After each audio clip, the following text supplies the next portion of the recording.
Ghana, a land blessed with gold, flowing rivers, and deep history. A country built on rich traditions, vibrant cultures, and natural beauty that has sustained its people for generations. From the forests of the south to the savannas of the north, the land has always been our strength.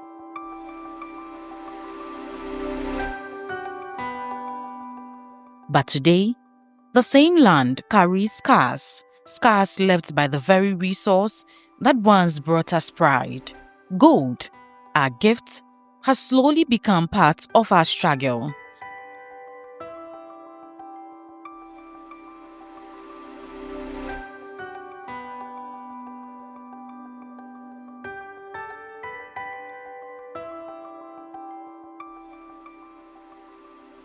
And the question we now face is simple, yet heavy. How do we protect the nation we love from the threats growing within it?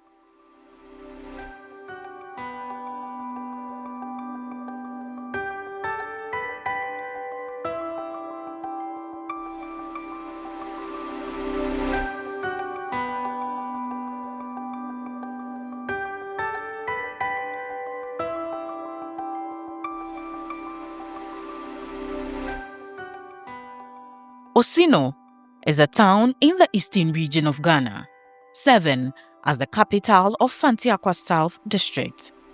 Positioned along the busy Accra-Kumasi Highway between Enginem and Bunsu, it is a community once known for its calm, rich farmlands and vibrant local life. Today, however, Osino finds itself deeply entangled in the surge of illegal mining, Galamsey.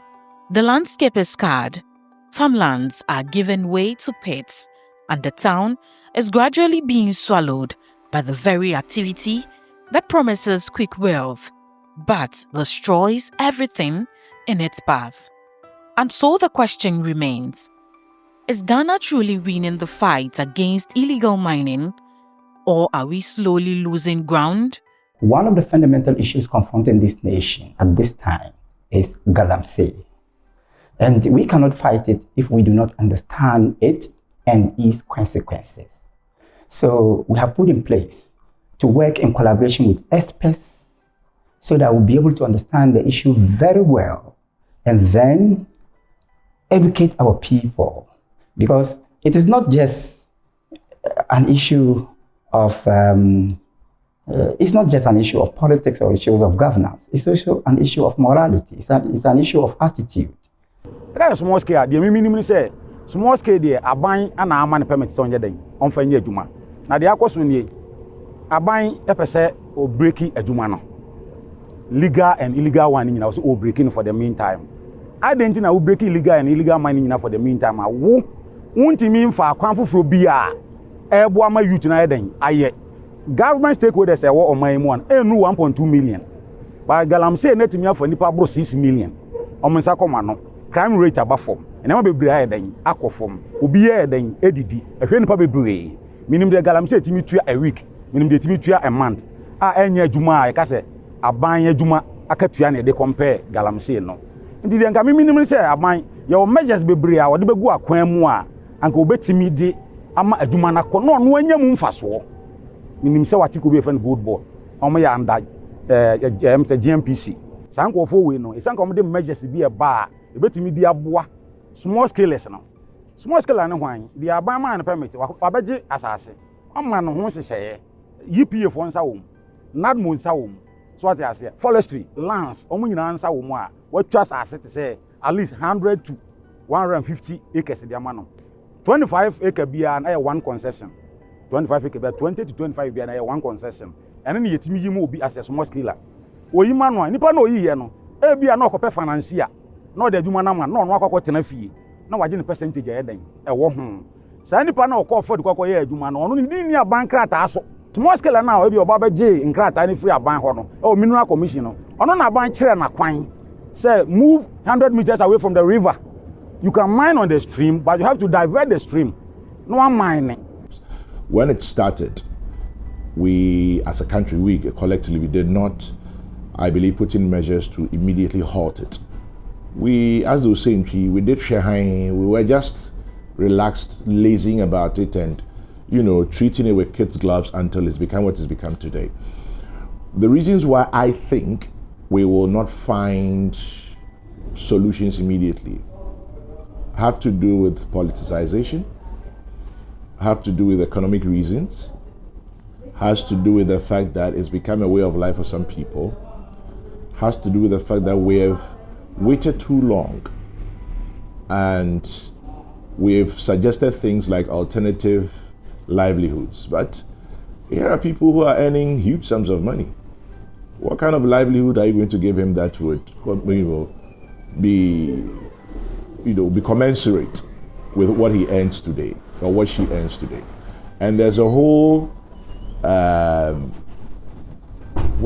whole community, a whole way of life around illegal mining. How are we going to resolve it? And if we decide to clamp down on it right now, what do you do with the unemployment you create? So there are so many reasons why it is what it is today. And it's obvious that using brute force hasn't worked. We've used brute force for more than 10 years. It hasn't worked.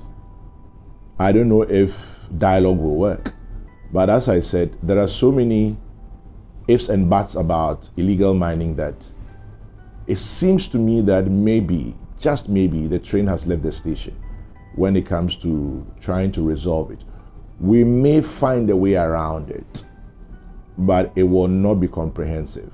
Galamsey finances political parties in this country. And I'm not saying this without facts. There are bases. There's research that has been done in that regard. The Center for Democratic Development, CDD, conducted a research sometime in 2022. And the outcome of that research is that illegal miners, Galamsey operators, finance political parties in this country when it comes to elections and so on. That's why these political parties, when they win power, they come in, it's difficult for them to fight illegal mining because they are benefiting from the trade of Galamsey, right? Over time, you will see actions taken by political parties or governments to fight Galamsey. But then it's not far-reaching. So for instance, the previous administration, the former president, Akufo-Addo, put his presidency on the line. That if he's not able to fight Galamsey, he's like his putting his president.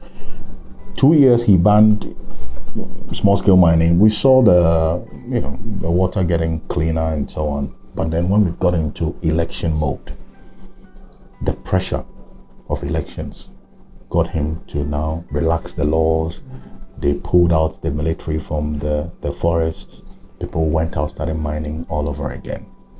So we made some gains, but then we lost it all because of elections. Fast forward to this administration, we're seeing some commitment by the Mahama-led administration to fight Galamsey. But the reason why a lot of people are of the view that a lot more can be done to fight illegal mining is that it's not as though we don't know the people who are doing it. What's the problem or what's the challenge in deploying the military, for instance, to go into the forest and deal with them? Because we say illegal miners are terrorists. How do you deal with terrorists? You don't deal with them with kids' gloves. You deal with them with some force. We're not seeing that, right? I have a friend of mine who's a member of parliament in this parliament, this 9th parliament, and he told me something that in his constituency in the Ashanti region somewhere, an illegal miner brought him 1.5 million Ghana cedis in the run-up to the 2024 elections. All he needed the MP to do was to assure them that when he wins, he's not going to worry them. He will allow them to do their business. Look at an MP who needs money, and then a Galamsey operator comes to put 1.5 million cedis on the table. And because he says he wants to fight Galamsey, he decides to reject it. And then he says to me that, why is he going to get the money to campaign then? So it's a serious issue. But they know that they need to do more. the matter of they financing political parties is making it difficult for that frontal approach to get them to stop what they are doing. Now government is talking about training them to do it the right way. It's early days yet for this administration, so we're seeing how the next maybe 6 months will be, if that training process will kick in, and how that is going to help illegal miners learn how to do mining properly. Galamsey, once a basic way for struggling families to survive, has grown into a massive problem. What used to be small pans and shovels has turned into excavators, pumps, and dangerous chemicals. Forests fall, rivers turn brown, communities change forever. Galamsey is no longer just illegal mining. It is a force reshaping the future of Ghana. Behind every mine and pit, there is a story. Some are stories of poverty, of young men searching for a way to earn a living. Others are stories of power, of financiers, influencers, and sometimes officials who benefit quietly. And some stories are of fear, where communities stay silent because speaking out is dangerous. Every seven, me mammy, I have one papa and several. India, I need it. More of a monzo more and so a bit of car could accident, indeed. And so I want to marry into was any ability. The economics of it, that is where for me the main issue is. It's a bread and butter issue. If we do not address the fact that it's a bread and butter issue, let's forget it. Let's forget it. Because gold is such a hot commodity, as you know. As we speak today, an ounce of gold is what? Over $4,000. Yeah. An ounce of gold is over $4,000. So we're talking real money here. If I have 10 ounces of gold, that's $40,000. You say I should stop that, and you pay me 4,000 cedis a month. Is that what you are telling me? So as I said, it's the economics of it. It's a bread and butter issue. Until we find a way to address it. As they say, what we are doing, they'll say, but we have to keep fighting it. And we have to keep talking about it. It's the only way. In the absence of Galamsey, what would be the alternative? Okay, what would be, for those who are engaging in the practice, when you take the Galamsey away from them, how are they going to be sustained? Okay, are there alternative livelihood intervention programs? Okay, that for example, children who are involved in the practice, if you take them away from Galamsey site, what can you do to keep them in school? Why are they engaging in the Galamsey? For issues of food and, bread and butter, and then a certain appreciable, standard of living. To have something, their parents to, have some means of livelihood. Okay, so if that livelihood can be provided in some form, to some extent, for these parents as well as for the children, probably, maybe they might begin to listen. Galamsey is not one person. It is a chain with many hands pulling the strings. The law exists. The institutions exist. The danger is known. And yet, Galamsey continues. Why? Because the fight is not only in the forest. It is inside systems, inside politics, and inside communities fighting poverty. Corruption, fear, unemployment, and political protection makes the battle harder than it appears. And as long as these forces remain, the fight against Galamsey will always feel like taking one step forward and 2 steps back. Are we winning the fight? No. We're pretending to win the fight. Because what we're doing is we're focusing on the optics. NIMOS destroys. NIMOS has arrested. NIMOS has done this. NIMOS has done that. Fantastic, they're doing well. No two ways about that. But does that solve the problem? Don't forget what NIMOS is doing today, as I've said. Galamsey 1 and 2 did. Operation Halt did. Operation Vanguard did. Before that, 10, 12 years ago, other such things happened. So we're not winning the fight. We're winning the optics. That's what I think we're doing. We're winning the optics. I mean, traditional rulers are involved. Politicians are involved. Local authority people are involved. Influential people are involved. Hello. Because sometimes when you sit in Accra to paint the picture, you might just get a wrong narrative. And so going to these affected places to have conversation with them, you know what you're going through. Because I interviewed one man who was a fisherman, and he's currently not working because of the situation. So I believe that I still can use my platform to amplify. But as to whether the leaders, the chiefs, all these people in high authorities are going to, and again, my stand has also been about the fact that we also ought to provide employment for these people in these particular places that we are talking about. Because most of them on social media, on TikTok, you see some funny videos where they go like, however, you guys want us to stop Gala. How do you want me to stop Gala? Because at the end of the day, the young boy who is not even in school is getting money more than the professor. Is getting more money more than he's or a teacher.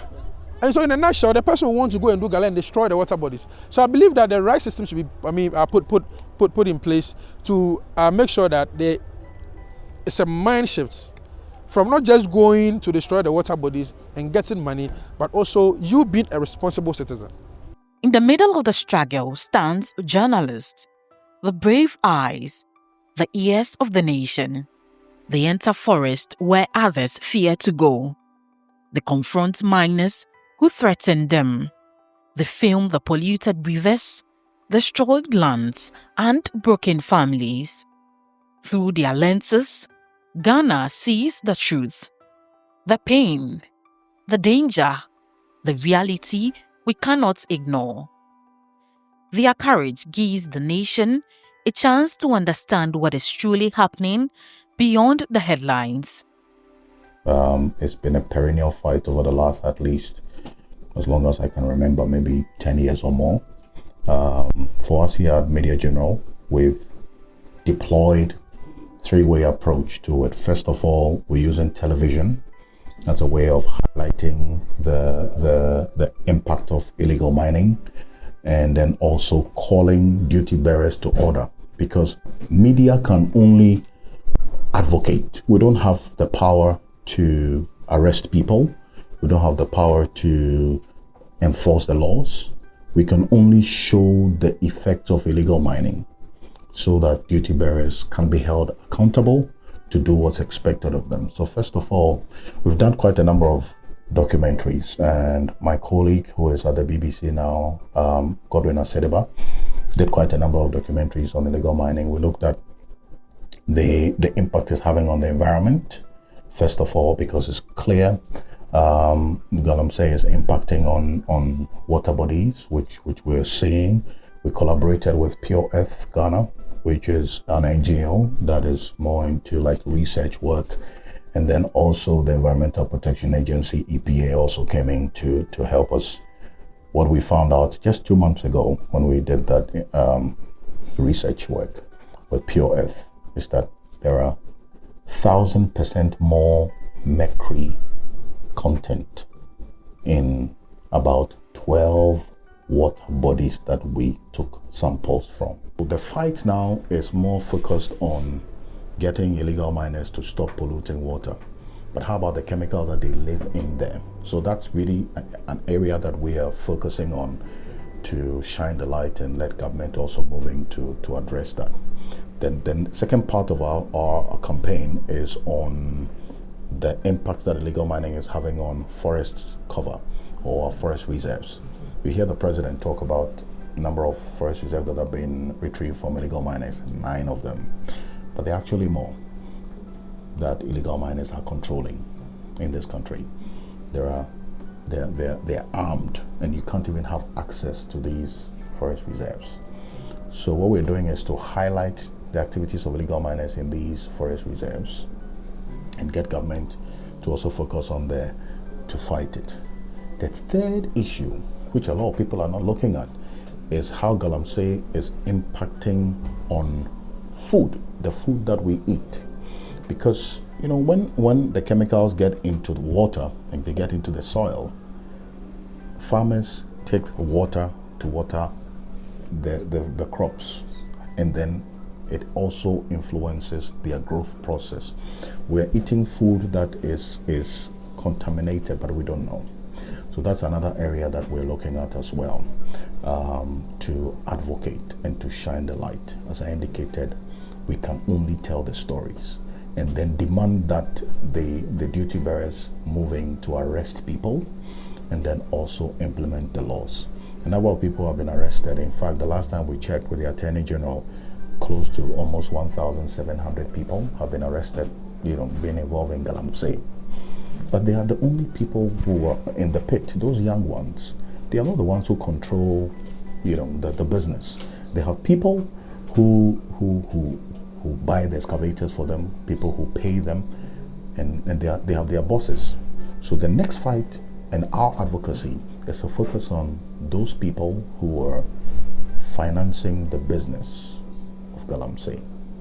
So that's the approach that we are taking and the communication strategy that we are using.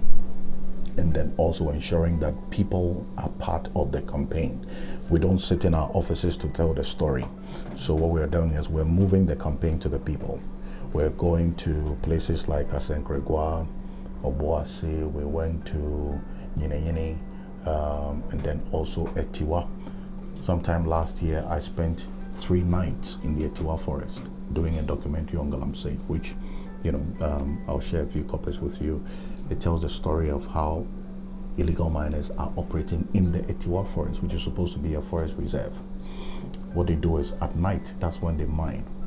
Right? During the day, you're not going to see them. We put these hidden cameras in the forest to capture them at night. And I interviewed some of them, the illegal miners. They agreed to talk to me on camera.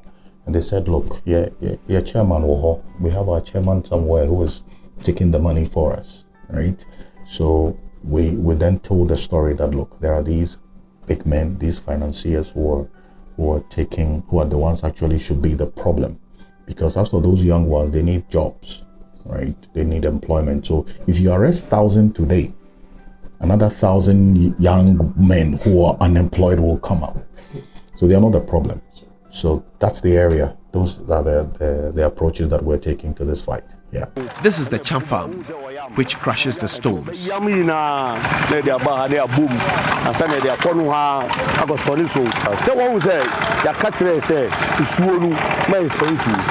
We are aware we don't have to pollute the water bodies with our chemicals. In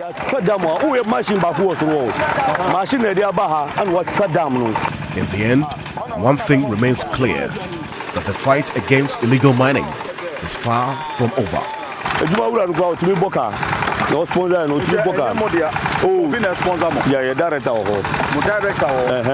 I started talking about Galamsey about 12 or so years ago. 2010? Yes. Unfortunately, a friend of mine died as a result of Galamsey. He used to be the head of PR for Anglo Gold Ashanti, the late John Owusu. In dealing with illegal miners, he got run over by a vehicle and unfortunately died. So I started talking about Galamsey, yes, about 12 years ago. Before that, before I started talking about it, Anas Arimiya Anas had done a documentary. Most people don't remember. But Anas had done a documentary on illegal mining years ago. There's, you mentioned DWTV. There's a gentleman whose name I forget now. He was a freelance journalist. He did a documentary on illegal mining many years ago and it was shown on DWTV. That's Deutsche Welle. Gifty Ando Appiah. Gifty Ando Appiah also collaborated with somebody to do a documentary on illegal mining maybe 10 years ago. So we've been talking about it. But easily, the person who takes the shine when it comes to illegal mining is Erastus Asare Donkor. Erastus has been hammering on illegal mining for donkey's years. Videos, documentaries, reporting at the peril of his life, and he's still talking about illegal mining. So you can't give up. This is your country. You know, I've said it on radio before that when President Akufo-Addo came in, he did Operation Vanguard. The first commander of Operation Vanguard was then called Colonel William Ejapong. Today, he's Lieutenant General William Ejapong. He's the CDS. You see how long we've been talking about this? Security officers, river guards, and community volunteers face the threat directly. They chase illegal operators, dismantle machines, and risk confrontation daily. Their fight is not easy. They face threats, resistance, and sometimes the frustration of seeing destroyed sites return again. But they continue, not for recognition, but because they understand what is at stake: the future of our rivers, our soil, and our people. You alluded to the fact that there are some paramilitia groups. It can form the basis of armed elements positioning themselves in a country. And if I look back to Sierra Leone and Liberia, areas the rebels controlled were areas where there were a lot of mining activities.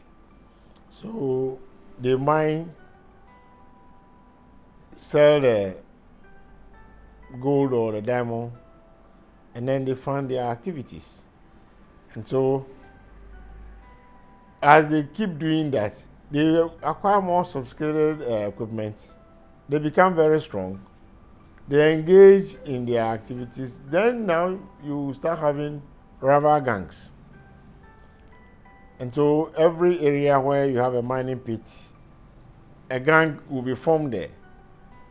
And as the gangs try to take control of other people's concessions, then the security elements also come in. The police want to go in. These people might be too armed. The police are not armed to that extent, and so it will become a no-go area.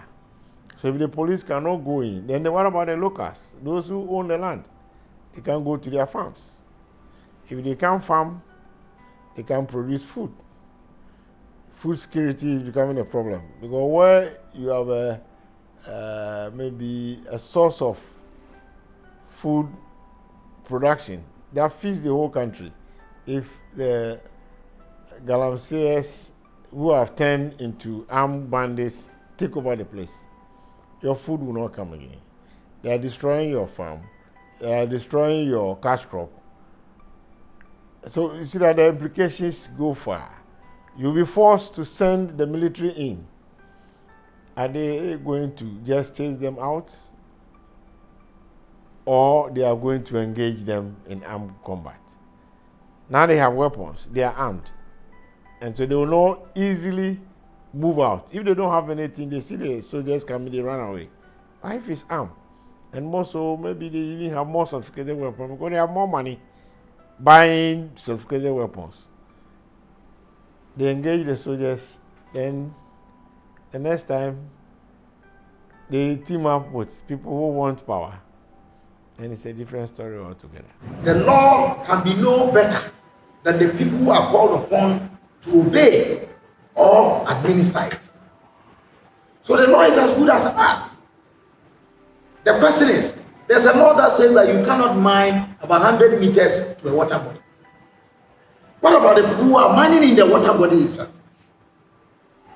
There's a law that says don't mine in forest reserves. The government is giving concession into a forest reserve. So the law is there. But the law cannot be a remedy unto itself, except when the people who are supposed to work with the law become believers and action-oriented people with respect to the tenets of the law. So, for me, there are no conflicts. Even if there are conflicts, they are mediated and negotiated through forward-looking and problem-solving methodologies. I believe that the key policies, I think the policies are good, but the most important thing is how we distill these policies, how these policies are operationalized, how they are communicated in a language that ordinary people would understand, in a way that the people would, particularly those who engage in the galamsey, as well as those who are affected by the galamsey and those who are beneficiaries, okay, would appreciate, what the practice, the effects that the practice is having on them. The chemicals used in illegal mining, mercury, cyanide, and others, are deadly. They poison rivers that feed communities. They settle in the soil where crops are grown. They enter the bodies of children, farmers, and families who have no idea what danger lies in the water they drink. These chemicals don't disappear. They stay for years, silently causing sickness, deformities, and loss. This is not just environmental damage, it is a health crisis. Galamsey introduces a lot of things into the soil, like mercury, as you spoke about, arsenic, lead, cadmium, copper, iron, zinc. These are all metals that are introduced into the water bodies and soil as a result of galamsey. These metals specifically are used to extract the gold from either the water bodies or rocks or the soil, which they fetch from wherever they are doing the galamsey. So they need these metals and other chemicals to extract the gold. What happens is that as they are extracting the gold, there is no way that they are able to get rid of these chemicals after extracting. They just leave it there. All these heavy metals are just left in the environment. What happens is that if it goes into the soil and then we plant in that soil, the metals are able to go into the food that we eat, the vegetables and other crops. And then, in fact, some research has shown that some of these heavy metals are in crops in about more than 1,000%. Now, the problem is that it leads to a lot of mud in the water. So, even there's problem with water purification. And some of these heavy metals cannot be purified from the water that we drink. So what is going to happen is that these heavy metals enter the human body, and then during cell division and during times that sperms and eggs are being produced, these metals can enter into the cell and cause what we call mutation. The cells change into another form. Eventually, what we are going to be seeing later in later years to come is probably cancer is going to increase. Galamsey is impacting on water bodies, which we're seeing. We collaborated with Pure Earth Ghana, which is an NGO that is more into like research work. And then also the Environmental Protection Agency, EPA, also came in to help us. What we found out just 2 months ago when we did that research work with Pure Earth is that there are 1,000% more mercury content in about 12 water bodies that we took samples from. I'm talking about mercury. Mercury is a chemical that's dangerous. You cannot see it with your eye. So the fact that water is clean and not polluted doesn't mean that it is not contaminated. I met one woman. When she delivered the baby, the nose was somehow half. I've seen a lot of deformities on babies. Before, the same amount of net I'm using, I can get a fish almost a basket full, very short and nice. But nowadays, the fish has become long and the fin has been changed as if they have designed it. In moments of national struggle, people often turn to faith. Religious leaders across Ghana are using their voice to guard communities, preaching the importance of protecting the land God entrusted to us. Their message is simple: destroying the environment destroys our own future. Through prayer, teaching, and community influence, they call for unity, responsibility, and change. The main strategy we have put in place here is to ensure that every Muslim understands the dynamics of environmental degradation. Beyond that, the way we respond to the environment tells us how we can protect it or destroy it. So the measures we put in place are: 1, understanding of the subject matter; 2, ensuring that every Muslim takes interest in the issue; 3, understanding the consequences of it; and the last one is for all of us to come together to fight it. These are the measures we have put in place. And the mechanisms are: 1, to use the Friday sermons to tell people on the need to fight it. 2, we have social gatherings in the Muslim community. We try as much as possible to make it a subject matter of discussion at our social gatherings. And 3, we have certain annual events like the Maulids or the National Muslim Conference, that is the annual event. These are platforms that we use to advocate the need for environmental protection and the need for collective solution to Galamsey. It is important for all of us to understand that when we destroy the environment, we are destroying our lives. And one of the arguments for Galamsey is that, it becomes, it is a fertile ground for livelihood.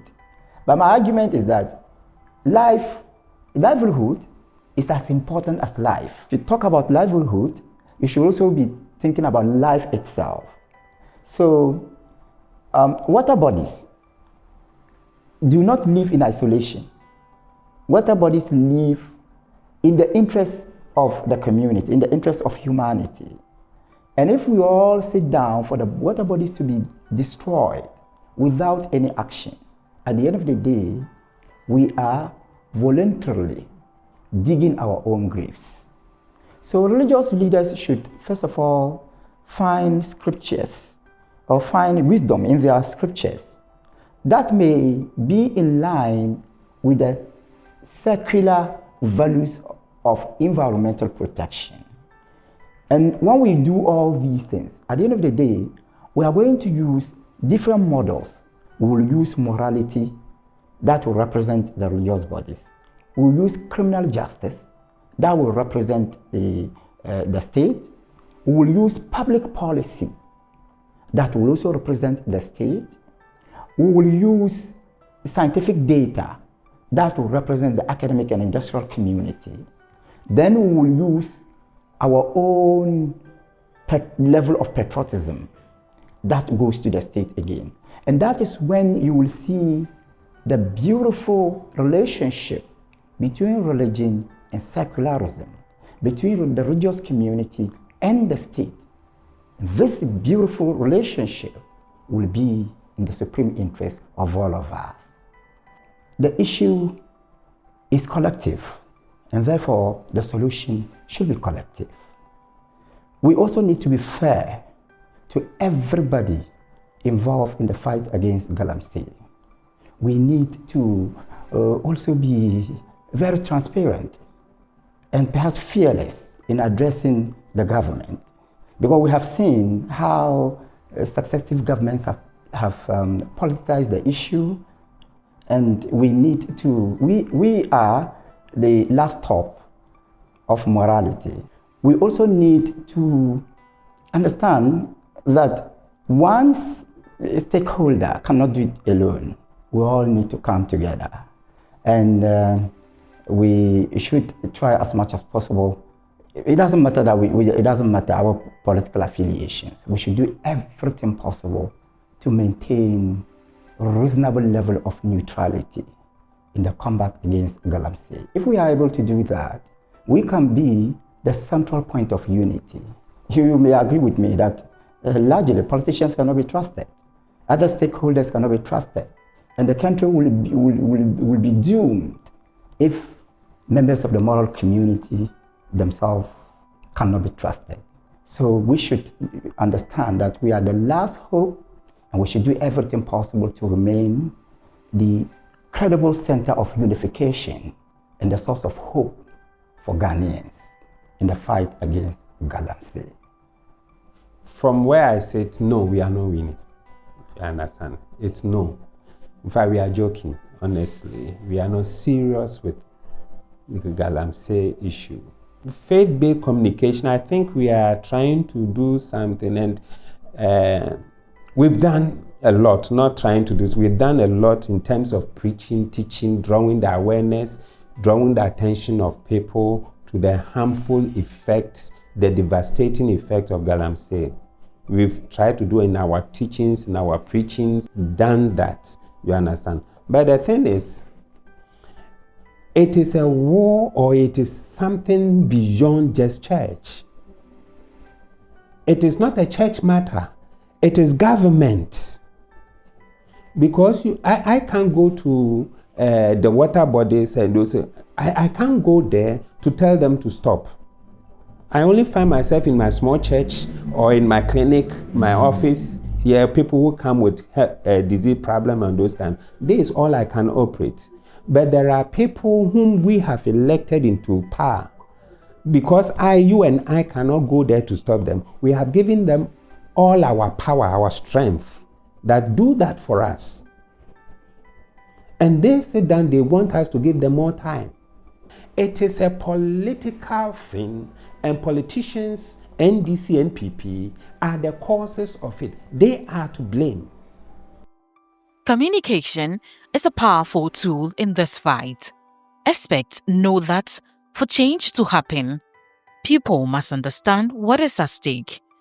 They craft messages that reach schools, homes, social media, radio stations, and marketplaces. They turn information into action, helping people to see that Galamsey is not someone else's problem. It affects all of us. When communities are informed, they are empowered to protect their own environment. From the media's point of view, or at least from the media angle, they are doing what should be done.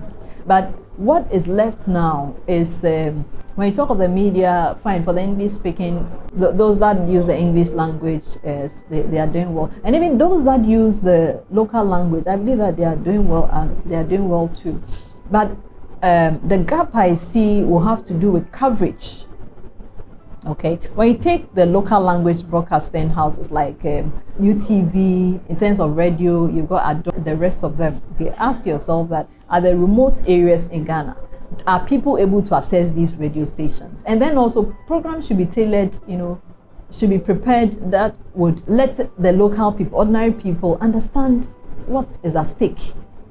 Those that are mothers, for example, who are using the backyards of their homes, for Galamsey. We see them in documentaries and all. What is at stake for them? When the pits or the holes that are under the houses, when they cave in, it means they go down together, they'll be buried alive. So how is media, putting together programs, that would be able to address, these issues in the language that the people understand? Programs like this should also sometimes involve some opinion leaders from these communities who will speak on this phenomenon. Because I believe that where you have opinion leaders that the people identify with, speaking to them, admonishing them to stop the practice, then they will begin to listen. But when people from, at the regional level, at the executive level and all of that, speak to them on TV, in suit and tie, they may just say that, that the people do not know, the issues that are at stake at the grassroots. So sometimes, I believe that as one of the ways to go about this. Participatory communication should be embraced, where local people, opinion leaders, you've been learning this in class, in the two-step flow, will come in to mediate between the media message and then the level of reception. And of course, issues of culture and attitudes will come in as well. There's a big eminence, and the more vigorous campaigns that we do to educate, especially the rural Ghana, about Ghana, because Galamsey is done not in Accra, it's done in rural Ghana. And most of the rural, if you want to reach rural Ghana with communication, then you must embark on targeted communication, whereby probably you could use the information centers that are the communities to highlight some of the key dangers and create more awareness about proper mining. You could also use focus group discussions where you could meet some of the opinion leaders, the assembly member, the DC, the community people together, and you share with them about the dangers involved in embarking on this social canker. And now a lot of the youth out too are also holding phones, and then people have spent more time on their phones than on their beds. So probably you could also look at using social media campaigns to reach out to especially the youth who are also embarking on Galamsey. So these are some of the communication channels and some of the communication tactics that you can use with correct messaging, targeted messaging, in order to be able to address some of these canker. Public relations practitioners, journalists, everybody who is in this space should collaborate to form what I call strategic alliance. We can't win it alone. There must be an alliance, strategic alliance. I worked in the NGO space before, and I used to do this a lot when we were fighting for child abuse.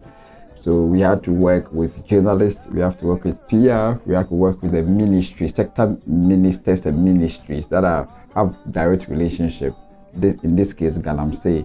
So it must be a strategic alliance, a concerted effort between government, NGOs, civil society organizations, Imani, Ghana, etc., and also journalists in the system to come back to form like a coalition and then design one campaign, one strategic messaging that can cut across all levels of society and highlight the dangers of Galamsey.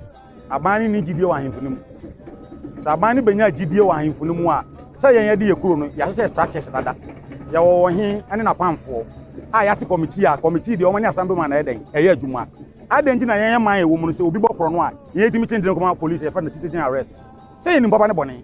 So ati say abani benya interest bi we mu a anka we mu anka ye bone we no. Eno be say ekutupa. E ba ma ye encouragement bi say ade a ye na ban back yen. So ye ni free nkran. Anya amana bia no num se mu wa. Enya site bia nso no onim obi hye ba bi nim. So ati ase me na metimi ko fa na me na bre police. Me na metimi ni DC and district na wa na yeden. Eye adwuma because of task force na yeden. Yate no. Ene ye fada dawro manti no. Enti se abani nya sa interest no we mu dia. Anka na mo na ye tu ni ke be betu ni yie. Because to da bi kura na in terms of logistics no. Na ya ka kwan. Sa ahemfo ni nim se sa de yakoi aban wo interest omumu a agencies ni ba be se aban ahemfo na chi a ahemfo na nka se be lead straight am akwachi se nipa because the chrome odo ba straight ofie se amna we dem se we ne tu ye che no fa ne ko asotu bi e obi aye den fa koma no ba wo watwa na janti so nipa bon ni tini manum kro wonyi ni ma because amfo bu ama no oye pani ana wasan no so ati ase nti aban no hwe se obenya interest wo ahemfo ni mu a ahemfo no wo interest omo a wo courage on betim dey support mu mu krom. To say we are winning or not winning is not a straightforward response to give, because in some areas we are winning, in some areas we are not. We are not because you have new pits coming up, whilst some areas people are being chased away from the place. People, the communities are even resisting people mining in the area. Now we have some communities who are also inviting people to come. So it's not a straightforward thing to say that we have won or we are winning or we are losing. No.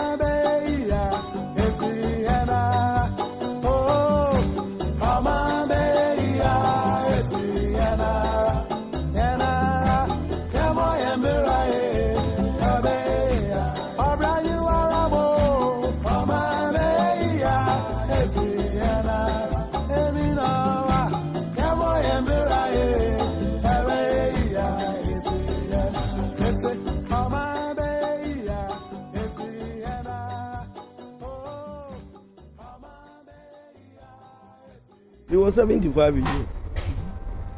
And so yeah, there was a read that. And so be a dakum. But they say no back on poto. It is a one consensus, one on your consensus. I may have the year BBA. And so now because it's on a pro. The day you've been here free. But me, there is so no dear. Somebody me account was them there. And you right down from on here in the ground. I say my class is a secret. Be brave. Some new company. They all talk much about his own. So what I say. And his own ones them they all can. Me name Oyado. Really, media make a chance of Muyai. Because I'm white or man. I'm more man 1 second. So what I say. Say na mutu mayin na mukataso. Meanwhile, na bambi or baby as a mutu we mo feel it. Mo feel it is okay. Send ya titino. No mutu enkrumuna. Zoni mukrumuna amna. Thank you. No mutu. Ono mo anfile so bet bako da. Enso no kure kun grofo. So koko kwazi say timi amna no timi ye ma. Won na amna no ayini da ho. E di obi timi guram no akam. So it is a for no be two no be kata so they are fine. No be ka say o be yen so mo nye e na mo so mu ntimi ni akire enka say e bia say ni. So they so no dey so na omo edin ti an ko mare. Say there yen so tene a eda ewo area ha nyina de. First na utimi kosa nsu a etene. Now they are beya de even cry obetimi ano. Be sisi apa de untimi nsasa nso ni emfa nye bibia bi. Say ada say be a pipe. And I say even so I am no cry. Normally you no pure water ne cry you slow say bia ye be ya until this time cry me cry me tia pure water cry me no biem. Bottle water nkwan so say for now about the nti bottle water boa ye den bottle water ba ko say 5 cedis. Why boa o mo ne ye me hu ni say bia ejuma bia ni oman ni mu ntina e ma omo ye beti. Omo eboa omo de be e fa ba bi ni so. I say in Suya, Ghana, Hane, area, Haina. I'll bet me a fight, but yes, you say, you bet me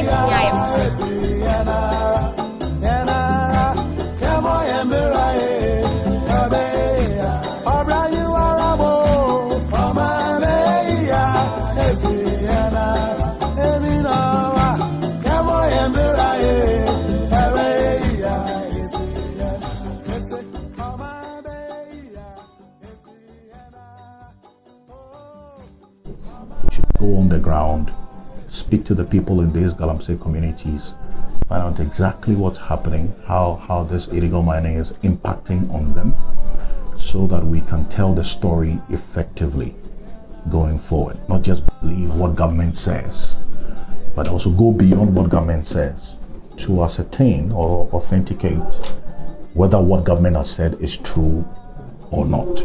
The economics of it, that is where for me the main issue is. It's a bread and butter issue. If we do not address the fact that it's a bread and butter issue, let's forget it.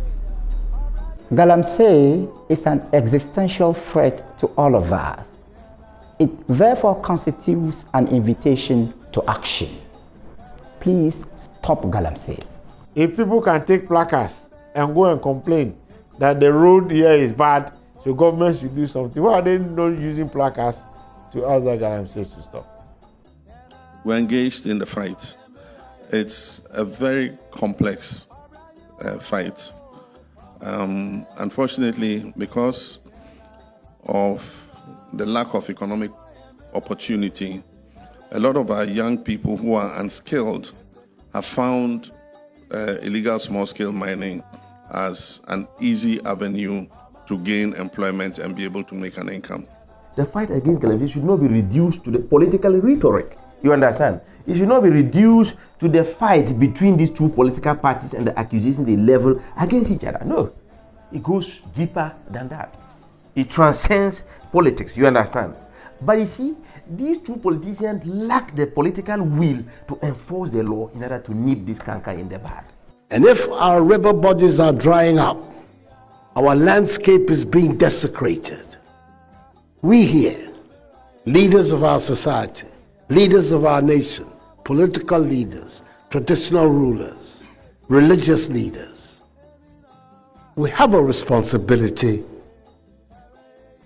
to say no. This, we cannot allow it to go on for our own common survival and the survival of those who are to come. There's been a whole lot about Stop Galamsey. Whichever quarters you find yourself, be it in the comfort of your home, your office, don't think that your area has not been affected, so you're not going to put your mouth into it. This is a collective effort in making sure that we stop Galamsey now. Stop Galamsey now and save our environment. I think this is a real genocide against the people. And indeed, the government needs to set up strategies that they think can stop this immediately. If not, we are in the doom.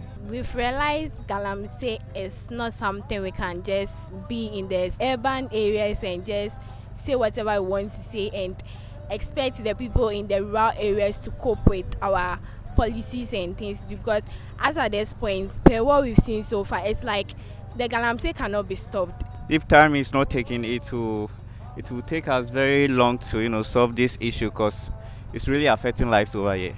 We can't solve this problem individually. I think as a nation, we're supposed to effectively come together, organize the people, the chiefs, and the whole town, the whole country, and fight this Galamsey, because this is a destructive method against the whole country.